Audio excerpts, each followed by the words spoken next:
Hi అండి, ఈ రోజైతే మన ఇంట్లో పువ్వులు పూసాయి అన్నమాట. వీటిని ఏ మల్లె అంటారు అనేది నాకు కామెంట్ చేయండి. మనం పూలమాలలు కొంటాం కదా, ఆ పూలమాలల్లో అల్లే మల్లెపూలు అనమాట. ఇవి విరజాజులా నేనైతే అలానే అనుకుంటున్నాను. సో ఎనీవే చూడండి ఎంత బాగున్నాయో. ఇందులోంచి ఒక పువ్వుని తీసి నేను ఒకరికి డెడికేట్ చేస్తున్నా. అది ఎవరు అంటే చిరాంత్. సో పుట్టినరోజు శుభాకాంక్షలు చిరాంత్. మీ నాన్నగారు వీరేష్, అలాగే మీ అమ్మగారు శ్రావణి, మీ సిస్టర్ మృదుల, వీళ్ళ ముగ్గురు తరపున కూడా నీకు many many many happy returns of the day. అలాగే నా తరపున, మన ఛానల్ సబ్స్క్రైబర్స్ అందరి తరపున కూడా నువ్వు నిండు నూరేళ్లు ఇలాగే ఇంకెన్నో పుట్టినరోజులు జరుపుకోవాలని మనస్ఫూర్తిగా కోరుకుంటున్నా.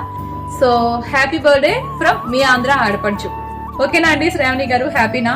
చూడండి మా తోటలో పూసిన మల్లెపూలు అన్నమాట. ఫస్ట్ మీ అబ్బాయి కోసమే ఫస్ట్ పువ్వు తీస్తున్నా. ఇప్పటి వరకు ఒక్కటి కూడా తీయలేదు. ఫ్రెండ్స్ అందరూ కూడా చిరాంత్ కి పుట్టినరోజు శుభాకాంక్షలు చెప్తారని మనస్ఫూర్తిగా కోరుకుంటున్నాను. Bye bye.